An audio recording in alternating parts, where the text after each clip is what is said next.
Welcome to the Race to Rugby World Cup Pod with Ron and Adam from the side of the road, somewhere on the planet. Okay, episode 2. Can you believe it?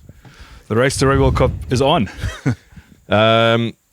If you've listened to episode 1, you can make sense that we hadn't done anything yet, but most of these episodes going forward, we'll be sharing a story from the last podcast to the next.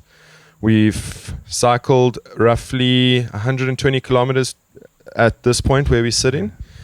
And yeah, it's kicked off, it's started, and we're on our way to Auckland and Paris. Yeah, so pretty crazy. We had this big dream, and it's been months and months and years, in fact, in the planning. And I think we both sort of high-fived each other yesterday, just going, it's now started. We set a date in the sand. We said we're going to start on the 15th of Jan. We set that date months ago.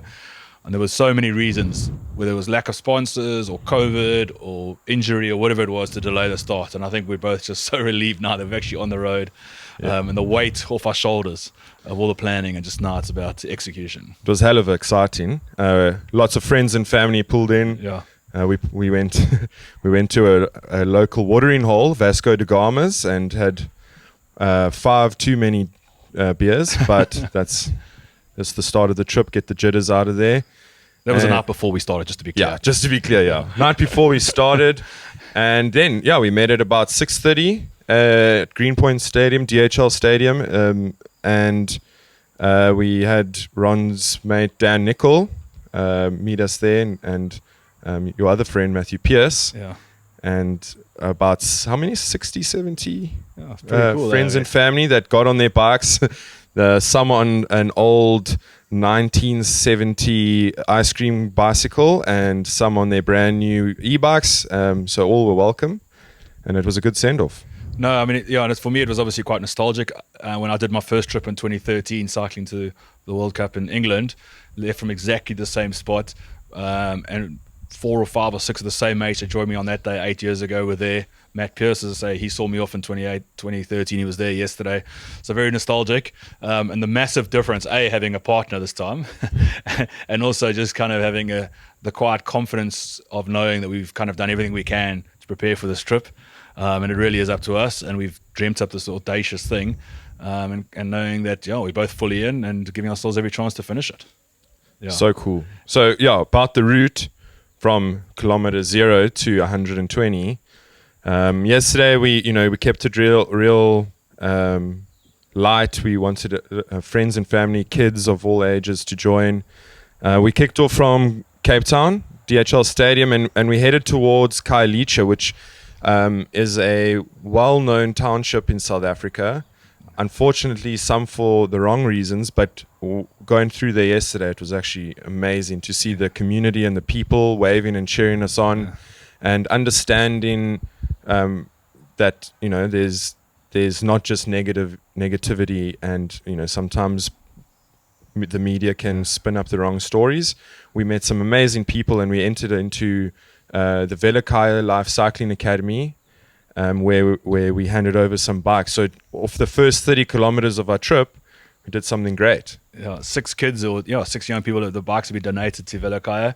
And what an inspiring place. I mean, Sipo, who runs it, giving us his whole backstory and the way it's come about. And I think it's just reinforces the power of sport to make a difference. We're obviously raising funds for a rugby program, but you see bicycling doing exactly the same thing. And again, in this Khayelitsha, which has a reputation for violence and misery and poverty, and there's obviously a lot of that. But right in the heart of Khayelitsha, there's this program which is just completely the opposite in every single way. Computer center, cycling tracks, professional cycling team, and just and it's just the way that it is just good, it's showing some real hope in a place where often that lacks a lot. Yeah, it was a great way to kick it off, and everyone's dopamine was up. Yeah. Super excited. We had a little coffee break, but it made a lot of impact on people. Big impact. It gave a bit of a motivation that we needed for the next part of the trip, because in the area we were going to, it reached about 41 degrees on the one climb, and we had some cyclists that had never ridden more than 20 kilometers in their life. So they were all jovial, but as we started hitting that climb and everyone's shirts were leaking from sweat, people started realizing what a momentous journey we're about to go on. But it was all part of the fun and the adventure, and it was so cool to show our friends and family the different sort of conditions we're going to go through in the space of 70 kilometers. It was also quite humbling to have your 12-year-old cousin beating me up Hellshoogte. Yeah, future champion.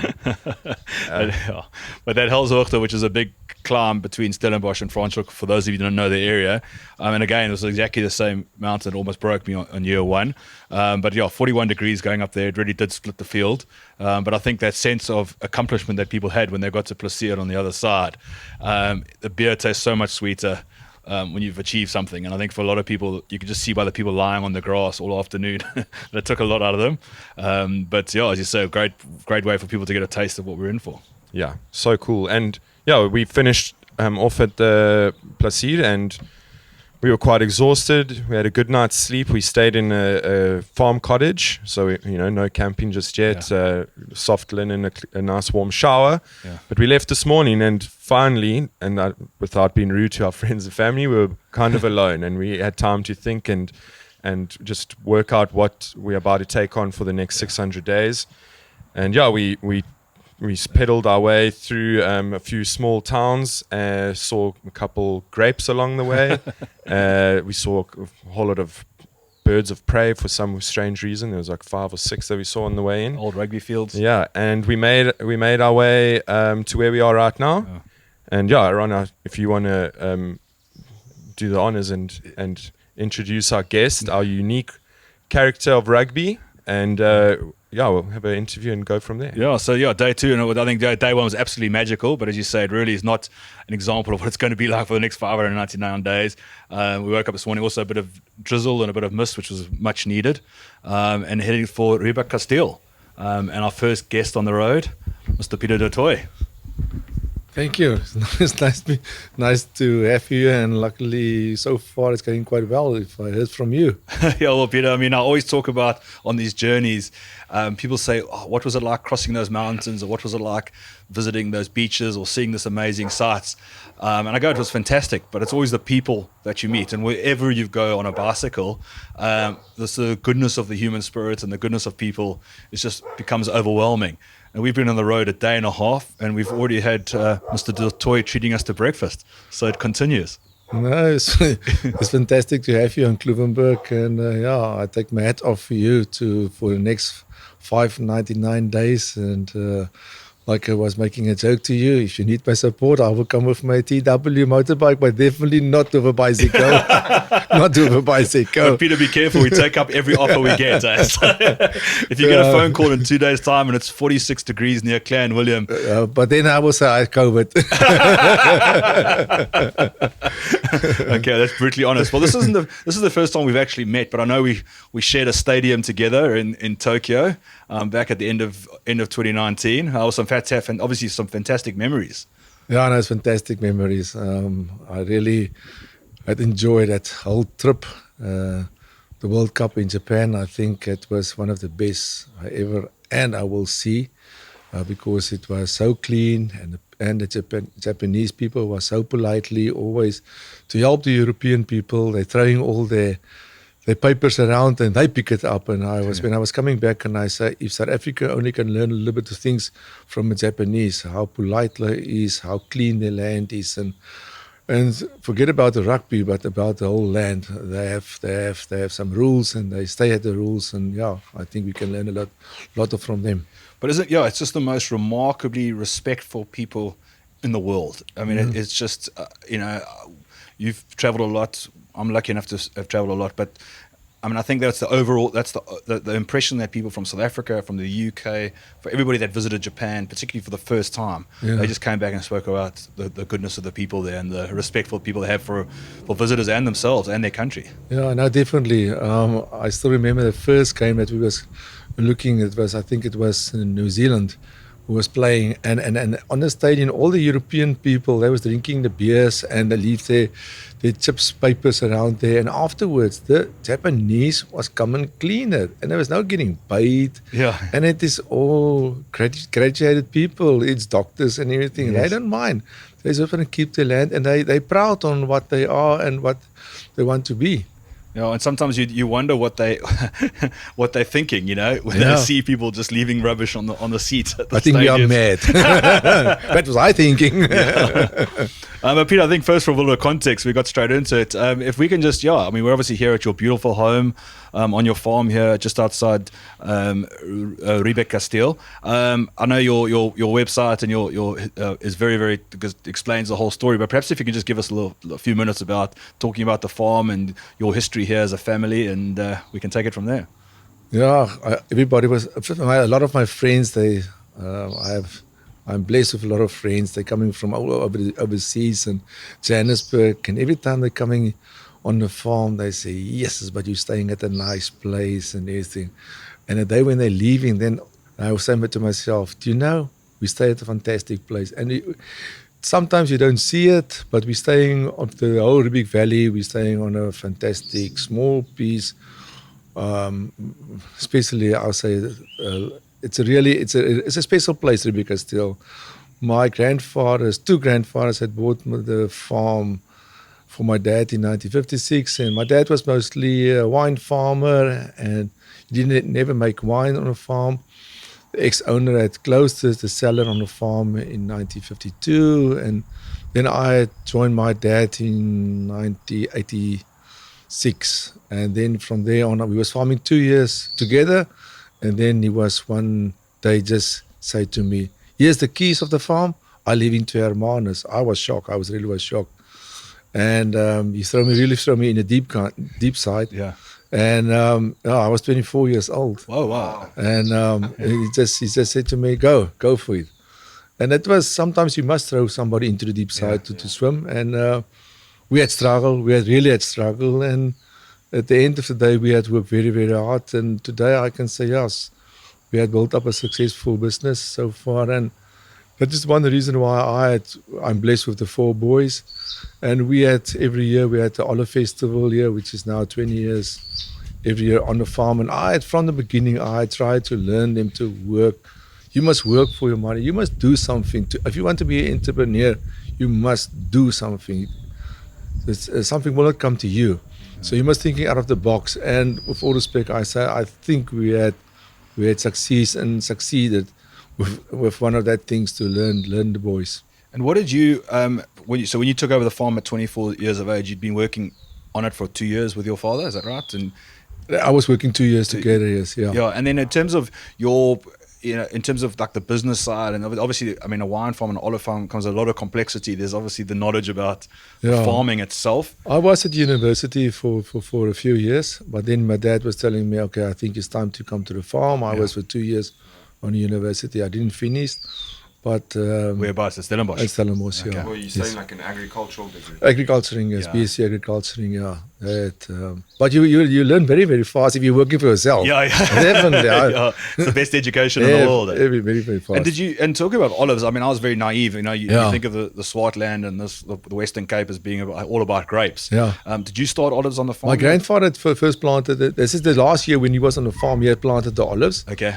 And at that time, there was no internet or anything or YouTube. You can looking at how do you plant it, how do you do it, and he had done it. But he was really a fitness guy, my dad, and he was walking a lot into the mountain, and he had seen the wild olive tree is growing quite well in the Riebeeck mountain, and that's why I was getting the idea to plant some olives, and the other reason was also to a little bit diversified. Yeah. And then, he had never had the privilege to have a harvest. We had the first harvest on the farm, and then Annelien's dad had bought in a small olive press, and Annelien was starting to make olive This is your wife, yeah? That's my wife, sorry, Yeah, that's my wife. She had started to mature olives and everything, and today she's making quite a lot of olive products like olive chutney and also the cosmetic soaps and everything. Yeah, and it's getting very popular. Sometimes I'm a lot jealous because she says to me that I had put Kloovenburg on the market as an olive farm. I said, no, you didn't put Kloovenburg on the market. I had put Kloovenburg as a table grape farmer. So we've always had this competition. But it's nice to have competitions. Oh, but it keeps you on your game. Yeah, for sure, for sure. And talk a little bit about the brand 8 Feet. It's quite an interesting story. Yeah, in its own right. What sort of inspired that? How did that come about? That was when the 4 boys always, when in the cellar, we had opened the cellar in 2000, and then all 4 boys, always on Sunday evenings, they had come to the cellar. And they follow me because then I give all the labours off on a Sunday evening. And we do mostly in the season time, we do some pump overs. So it's not a lot of hard working and cleaning. Yeah. And then the 4 boys was always in the cellar playing around with the water. And the one evening, I think it was still 7:30, and Annalene was walking up and said, hey, the boys must come and eat and sleep tomorrow at school. I think it's only Pieter-Steph was still in the school, and no, the rest was still not at pre-schooling.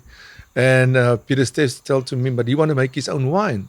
And I was laughing and said, a young guy on his age, 11 years old, thinking now to making his own wine. So that's not too bad. And then the next Saturday we had started to harvest it, and they was really stumping the grapes with their feet. Luckily, my wife Annalene was firstly, before they had stumps, make sure that their feet was really clean. Because for a farm boykie, they always had wearing no shoes. Yeah. So, and then we was just thinking about, Annalene was coming up with the name 8 Feet. And then we had started with the wine now, which have the 4 different cultivars in. And then also Johan had starting with the coffee, the 8 Feet. And now we have the collaboration with Veldskoen with the 8 Feet. Veldskoen, and then we had open now during COVID the restaurant, 8 Feet Village restaurant, which is an open restaurant. So yeah, the 8 Feet at the brand, it was starting 15 years ago. Yeah, but it's a successful business so far. Yeah, it's cool how I always enjoy the sort of the stories about how he's sort of, because 8 Feet, I mean, it's not something you just think about, with a creative agency sitting in Joburg, so what are we going to call a wine brand? I would have called it 8 Big Feet. What's the collective weight of your 4 sons? It must be 400 kilogram plus. Your food bill growing up. I'm glad you got a successful business. Yeah, because it's. I think I will not know who's the biggest feet, but I think Johanno Anton, it must be ever to 13. Yeah, 13, right. Yeah. So quite big shoes. And obviously we're both rugby fans and adventure fans and cycling to the World Cup. So I have to ask about Pieter-Steph's. We were actually at that final. Well, I was actually at that final awards dinner after the World Cup in 2019, and obviously, sharing the room with the world champions and being a Springbok and having cycled there, it was an absolute thrill to be able to celebrate, bring to close that thing evening. But for your son to be named World Player of the Year, it must have been pretty special. No, it was special. We wasn't there. We was on the flight back. Okay. And we was flying. I think there was one stop somewhere. And we were stopping there, and like we all know, you must put your phone on a flight mode. And when I was putting it on, it was just messages that was coming through. And luckily, it just happened. And then Pieter-Steph was calling me. Before, I didn't know that he was World Rugby Player of the Year. And I answered him and said, yeah, something wrong. I said, no, did you hear something? I said, what?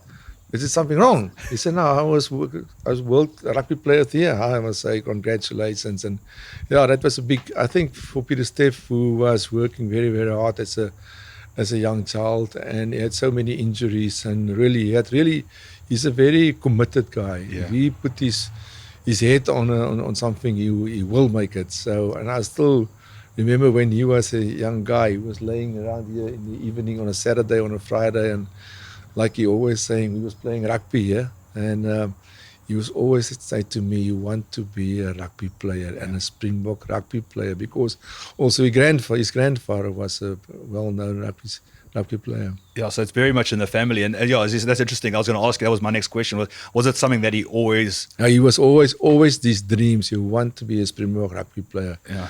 And luckily, there's only one clever guy in the family, and that was me, who didn't play very well rugby. So I must be the farmer. Well, you've produced a crop of rugby players. And I was going to ask you. So obviously, your father. Yeah. When would he have played in this? He was starting in the 1956. He was, and then he had playing for 60. Was it 56 until 62? He had played, was his last tour. Yeah. And he was playing prop. And you must remember that when you're going overseas that years, they was 3 months away from a farm. Yeah. So he wasn't a farmer, man. He was a semi-professional rugby player because he was more on holiday. So and he had a very, very good manager on that stage, old guy who was looking after his farm. So for 3 months he was on a ship and they was playing in the old days. It was rugby. I mean, I must say, you read those stories about those tours. I mean, it must have just had to be the most. I mean, I'm sure you shared stories with your father and maybe yourself as well, just about. I think they was naughty for respect with each other and to pull a lot of tricks on each other. Yeah. But they were for 3 months they're going away and for 21 days to stay on the ship and coming back for 21 days. Yeah, I think that. I still remember my dad. He had some very good rugby friends. Yeah, he was like in Boisay, which you have a lot of good school friends now. But I think rugby friends, if you go on a trip, and like we all know, sometimes your mate can be a little bit frustrating to say something to you, and you must eating up. And I think for them, they had built a very nice relationship on each other, the teams. Yeah, I mean, I must say, again, we were speaking before we started this about, I was always a very enthusiastic rugby player. I mean, I think I probably had dreams of at least playing for the Natal Banana Boys as they were at the time. And, never quite got there. But, I mean, I remember back at university, we were like on a super tight budget and we went on a trip to Zimbabwe, organized by the team itself. We had these like basically buckies which had converted into... I mean, I'm sure they weren't road legal in terms of putting all the seating in the back, but we had this like sort of 3-week tour to Zimbabwe, and we still talk about it to this day. So 25 years later, just camping on the side of the field at old Herrerians, and there's something about that. It's not adversity, but just that shared experience. No, and those memories will live with me forever. So whether you're playing Springboks or Maritzburg Varsity or schoolboy team. There is some, touring and rugby. Those friendships are very, very special. Yeah, that's why we love it. That's why we do love it. You've obviously. Well, how many World Cups have you been to, Peter? Have you visited? Three. The first one with Pieter-Steph was playing in England and then at Japan. Yeah. And which was the other one? Under 20. Under 20, yes. Under 20 at Kloovenburg in Cape Town. Yes. Yeah. I think that's That's correct. Yes. So, I was thinking on the one I must still go as the third one. Well, I'm sure we're all looking forward to France in a couple of years. Yes. And just to add rugby, your other sons, and their sort of different interest levels in the game, and is it something that was the touch rugby and the copper stump here, was it competitive as the boys were growing up? When they was on school, they were very, very competitive. Yeah. Really, every Sunday evening we had play in front. And then Pieter-Steph and Johan is the second one. They was one in one side, and me and the two other youngsters, we was on the other side. And it was touch rugby. Yeah, that is 2 minutes. Yeah, in the touch rugby changing into tackle rugby. Yeah, and then we go for each other. Yeah. And I was bigger than them all. And when Pieter-Steph was getting older and. Yes, as the one day he was tackling me, and I said, "Okay, I'm finished now." And he said, "No, you will never tackle me as hard as." And then I think he never tackled me then so hard, but then Johanna tackled me so hard, and I still remember. So that they'd give me but it was fantastic times, really fantastic times. Johan was playing for the Stormers. He had the injury still. Anton, he has been playing for the Varsity Cup for Marties, and he's still planning to play this year also. And then luckily, I think Daniel, who has finished now his agriculturing degree, he was also starting to playing for Marties a little bit, but I think he's also the clever one who come and join me on the farm. Yeah, it must be quite, I mean, I guess it must be quite difficult. I mean, obviously having 4 sons, and I'm sure they all love it on the farm. And, they've got, I know Anton was saying he's going into medicine, a career in medicine. Yeah. I mean, as a father and a farmer, and you're thinking about legacy and you're thinking about stuff 10, 20, 30 years down the line, I mean, do you sort of hope that all your sons want to become farmers, or you hope that one of them, or how does it? We're sitting a lot of times on this table around, we'll be sitting now and we discussed it, and then Anton always say you don't want to be getting involved in the farm, but you want to stay on the farm. So I say, okay, it's fine. But I think all 3 of them has shown me they want to be involved in the farm. But I think the farmer will be definitely Daniel, which is the youngest one at the moment. He had starting 2 weeks ago. Johan, I think if I can dream now, I see Johan more in the marketing area, and I think Pieter-Steph that he can be also a little bit in the marketing and overall managing and helping and everything. So the 8 feet there'll always be the 8 feet here. We really hope so. We want to really hope so to keep the 8 feet brand still stronger and get it from more stronger. Yeah, and get them living the brand if you're living here. Yeah. And then Pieter, just looking ahead to France, you're obviously, touch wood, we'll see you out there. Touch wood, we're looking really forward to see it, because I'm in the wine industry also. So so you can combine a little bit. You can put it as a work trip, a business trip. Yeah, definitely. I'm going to work there. I'm going to really work hard, very hard. I will take weekends off. Will you go for the whole tournament? I will not sure if I go for a world tournament, because it is. But I can go for a world tournament. I have a new guy on the farm, the Daniel. I forget about him. Yeah, you worked hard. You built it up to this. You deserve 6 weeks off. I think if not, we'll go for the whole tournament, and then I will go definitely for the last 3 games. Yeah, and Pieter, you obviously keep yourself fit, and you got some cycling here on the farm. You still enjoy your ride. You still. I take my TW Suzuki. It's better. Well, we're going to be doing a final 3-day ride from Twickenham to the Stade de France for the leading up to the opening weekend. So if you do come out for the whole tournament, and you want to come out for a few days early, please come join us as our guest on a. Oh well, thanks a lot. Thank you. Or a Vespa. I think I will take on that one. Okay. Well, it's on audio. It's been recorded. So on the record. But with an engine.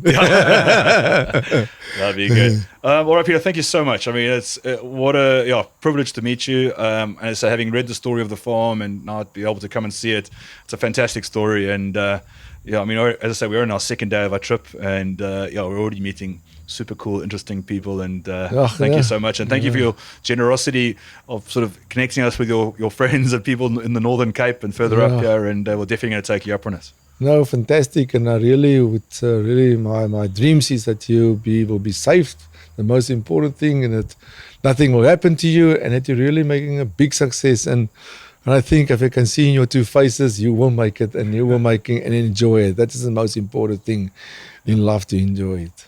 All right. Thanks so much, Pieter. So that brings to the end episode 2 of the Race to Rugby World Cup pod. We'll send you the link. Thanks a lot. Thank you. And if you're enjoying this pod, please subscribe and tell your friends all about it. And don't forget that this is a big fundraising trip. So please look at the links below in the show notes.